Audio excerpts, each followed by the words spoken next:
duduk doa puja penyembahan, bersama-sama siang dan malam melakukan kehendak Bapa pada zaman ini. Ku mau jadi seperti Yesus dan berdampak bagi sesama. Pentakosta ketiga. Pentakosta ketiga adalah pencurahan Roh Kudus yang dahsyat di zaman ini, melebihi yang terjadi di Azusa Street. Pentakosta ketiga akan mengakibatkan penuaian jiwa yang terbesar dan yang terakhir sebelum Tuhan Yesus datang kembali.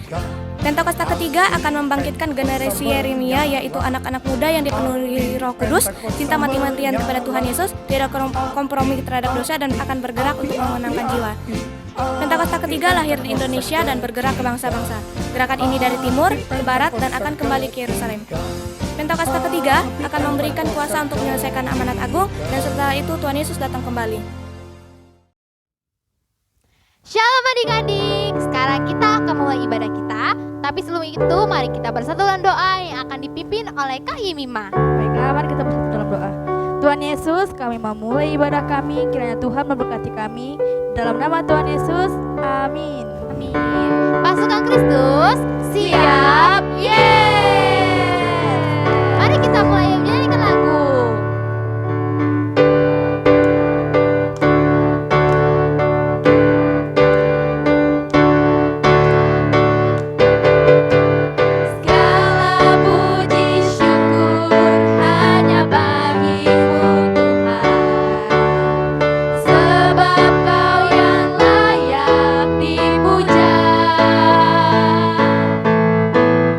Kami mau bersorak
adik-adik, kita akan mulai menyembah Tuhan. Kita satukan hati kita dalam menyanyikan lagu Ku Mau Cinta Yesus.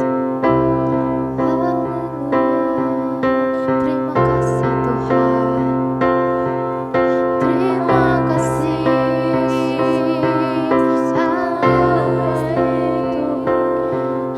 Terima kasih Tuhan. Terima kasih kami. Terima kasih.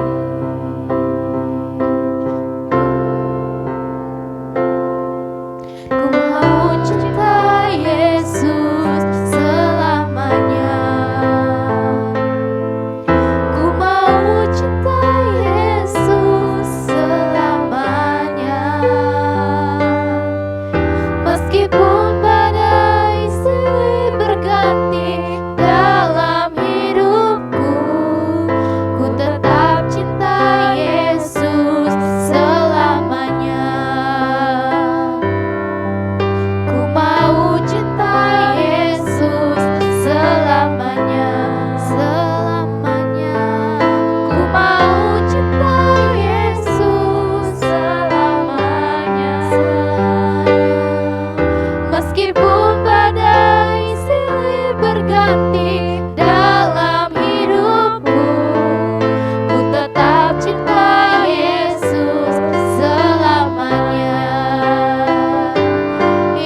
Yesus kami mengangkat tangan berdoa memberkati buat bangsa kami Indonesia.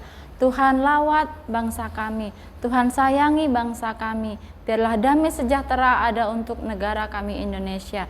Tuhan juga memberkati untuk pemimpin bangsa kami, untuk presiden kami Bapak Joko Widodo beserta wakilnya. Tuhan berikan hikmat daripadamu untuk beliau boleh memimpin negara ini dengan hikmat daripada Tuhan. Tuhan juga memberkati untuk Bapak Niko Nyotoro Harjo beserta wakilnya. Tuhan berkati dengan sehat, Tuhan memberkati dengan umur yang panjang. Hikmat daripada Tuhan ada bersama Bapak Niko sehingga beliau bisa memimpin setiap gereja-gereja yang ada di Indonesia. Juga Tuhan memberkati untuk kota di mana kami berdiri. Tuhan berkati Pekanbaru. Tuhan memberkati tanah, udara, air, semuanya dalam keadaan baik. Untuk aparat pemerintahan yang ada, Tuhan juga memberkati. Tuhan juga memberkati untuk Opa kami, Opa Gede Widiada juga beserta wakilnya. Tuhan berkati gereja kami, GBI Rayon 12. Terlebih untuk setiap adik-adik, dimanapun berada, Tuhan yang memberkati. Tuhan juga memberkati untuk papa, mama. Tuhan memberkati pekerjaan, usaha, apapun yang dilakukan menjadi berhasil. Tuhan juga kami sebentar mau mendengar firman Tuhan. Kami undang Roh Kudus hadir untuk mengurapi kami semua. Dalam nama Tuhan Yesus sama-sama katakan amin. Shalom adik-adik. Sungguh amat baik dan teramat baik Tuhan Yesus buat kita semua. Nah, hari ini kita akan belajar firman Tuhan yang berjudul 2 kali. Nanti adik-adik baca firman Tuhannya di Markus 8 ayat 22 sampai 26. Nah, yuk perhatikan ke depan. Kakak mau tunjukin sebuah video.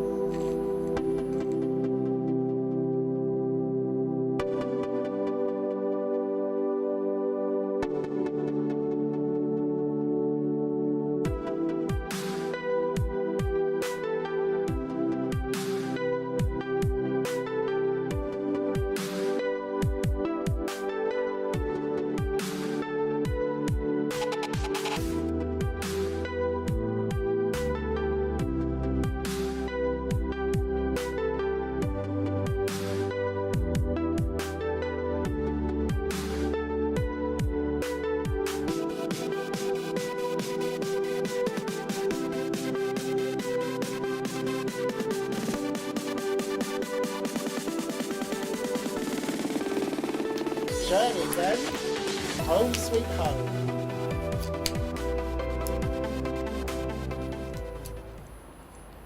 Nah, kita tadi lihat ada orang buta. Buta adalah kondisi ketika seseorang nggak bisa melihat. Wah, kasihan sekali ya orang buta ini. Dia bisa katakan bunga itu indah, tapi hanya apa kata orang kepadanya. Terus dia juga bisa bilang langit warna biru cerah, tapi hanya apa kata orang kepadanya. Duh, kasihan banget ya adik-adik. Adik-adik harus bersyukur punya mata yang sehat yang bisa melihat dengan baik. Nah, sekarang pertanyaannya, orang buta seperti ini bisa sembuh nggak ya? Kalau zaman sekarang bisa sembuh dengan cara dioperasi dan diganti dengan mata yang sehat, yaitu dari orang yang mendonorkan atau menyumbangkan matanya buat yang buta. Tapi pada waktu dulu belum ada operasi mata seperti sekarang ini. Jadi sepertinya mustahil atau tidak mungkin atau impossible bagi orang buta ini untuk sembuh.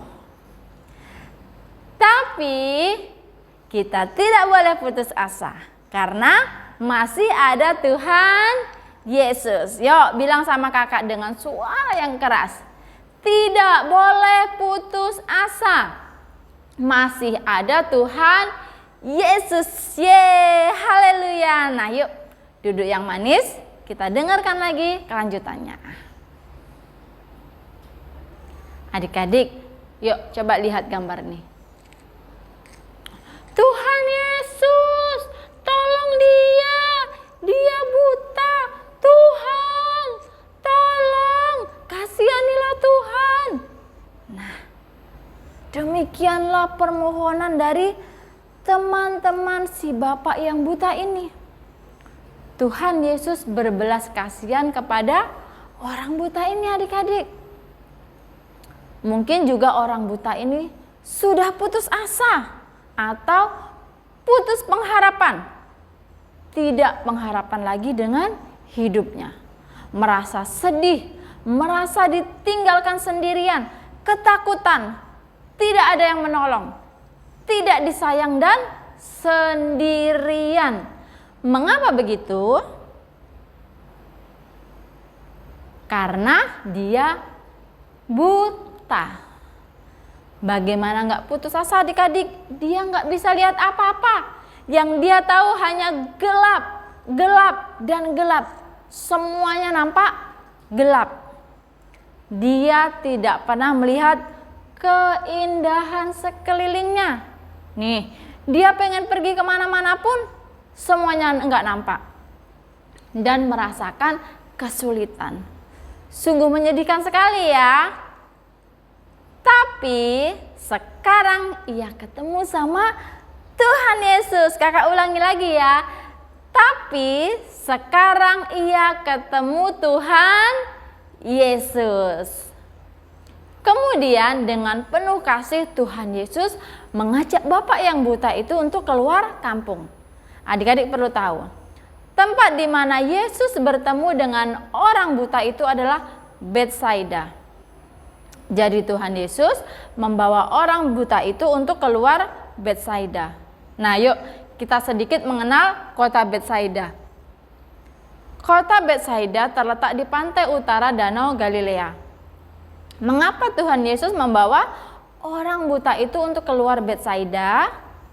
Karena penduduk Betsaida tidak percaya sama Tuhan Yesus. Bahkan Tuhan Yesus mengutuk Betsaida karena tidak menerimanya. Yesus mengecam atau menegur kota-kota yang tidak bertobat. Nih, kota Khorazim, kota Betsaida dan Kapernaum. Padahal di kota-kota itulah Yesus paling banyak melakukan mujizat-mujizatnya. Dan bukan hanya itu adik-adik. Nih ada Andreas, Petrus, dan Filipus murid Yesus. Semuanya itu berasal dari kota Betsaida. Nah yuk kita lanjutkan lagi ceritanya. Setelah Tuhan Yesus membawa bapak yang buta itu keluar kampung, apa yang terjadi kemudian? Kemudian Tuhan Yesus meludahi mata orang itu. Cuy, diludahi, jijik nggak ya? Kenapa harus diludahi adik-adik?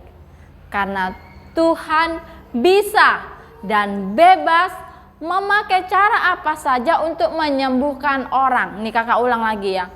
Tuhan bisa dan bebas memakai cara apa saja untuk menyembuhkan orang. Kemudian Tuhan Yesus meletakkan tangannya ke mata bapak yang buta itu. Nah, lihat adik-adik apa yang terjadi kemudian. Apakah orang buta ini langsung sembuh? Sudah sembuh? Hah, sudah sembuh belum adik-adik? Sudah kak, pasti sudah kak. Lalu Tuhan Yesus tanya nih sama orang buta ini, sudahkah engkau lihat sesuatu? Orang yang buta itu memandang ke depan.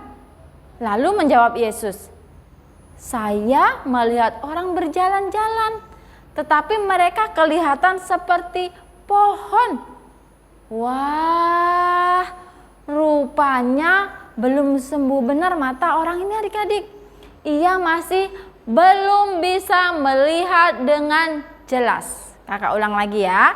Ia masih belum bisa melihat dengan jelas. Wah, kok bisa gitu ya? Seperti yang sudah-sudah, waktu Tuhan Yesus berdoa untuk orang sakit, dikatakan di firman Tuhan, setelah Tuhan Yesus berdoa, seketika itu juga, bukan nunggu nanti ya atau besok, Tapi seketika itu juga atau mendadak atau tiba-tiba orang itu sembuh dari penyakitnya. Tapi mengapa ini beda ya? Apakah Tuhan Yesus langsung berputus asa? Karena sudah didoakan dan ternyata belum sembuh benar?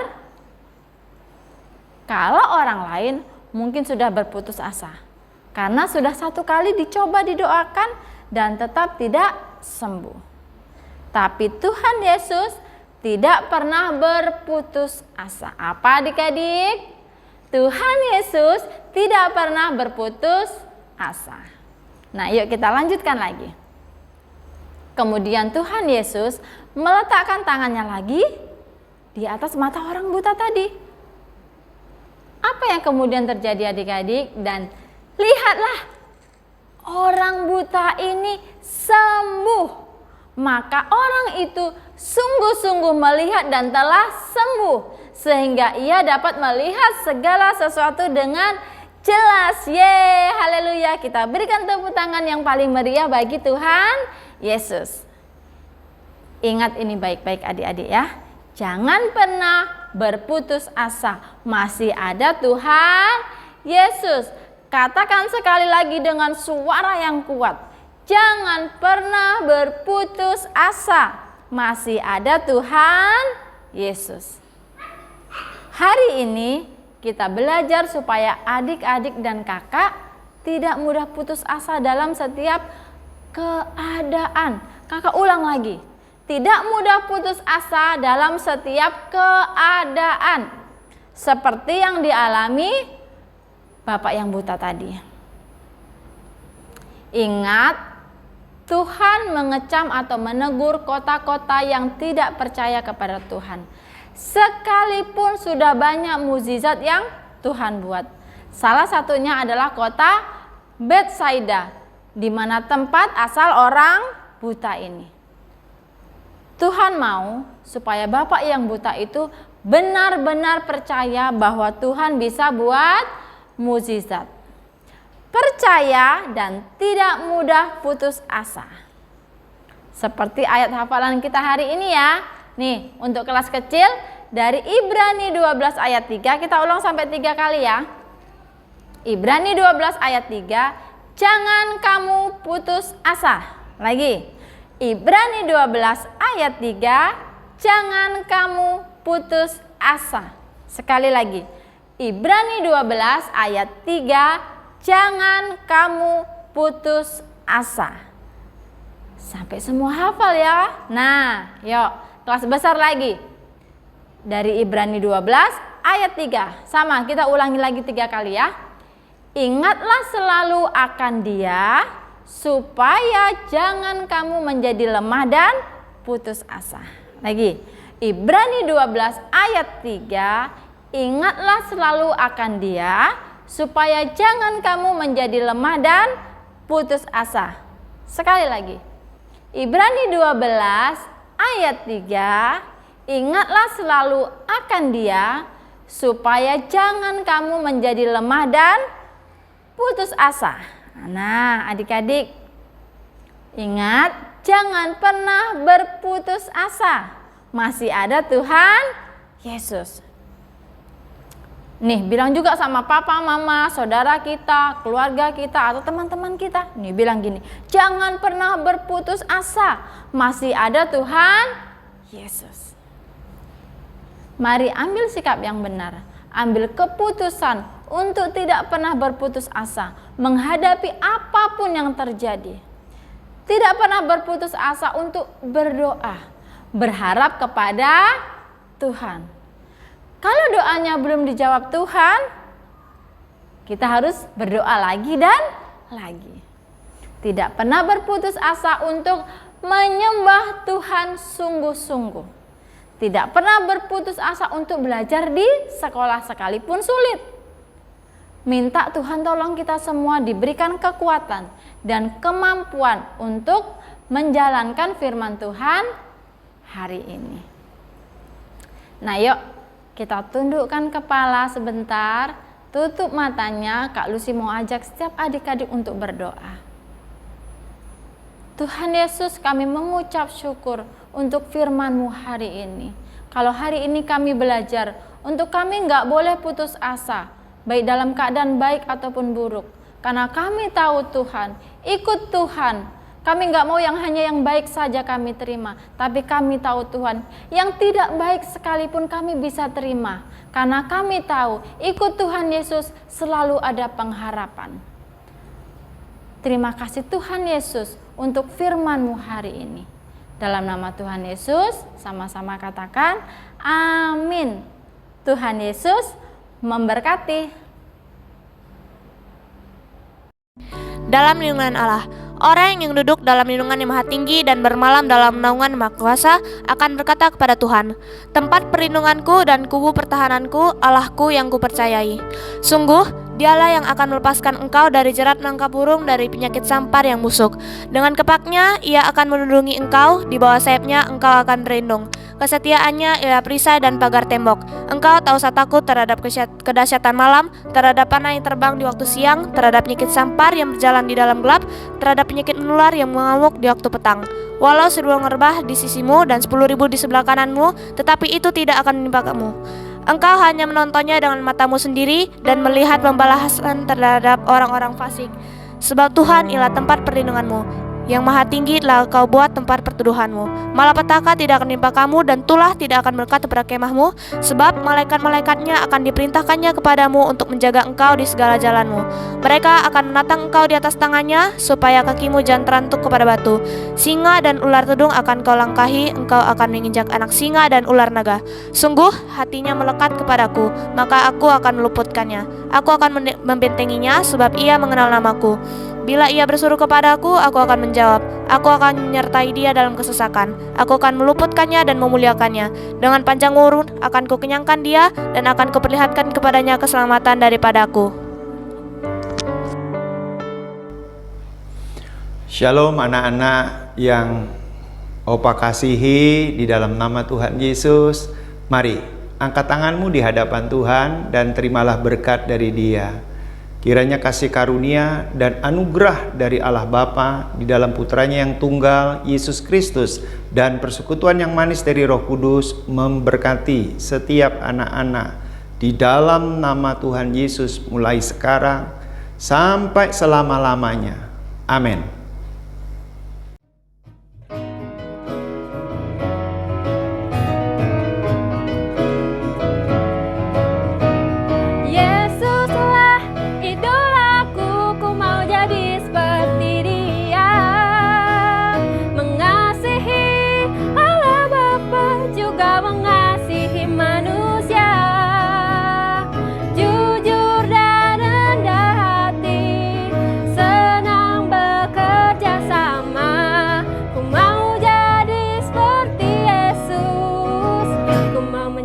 Saksinya.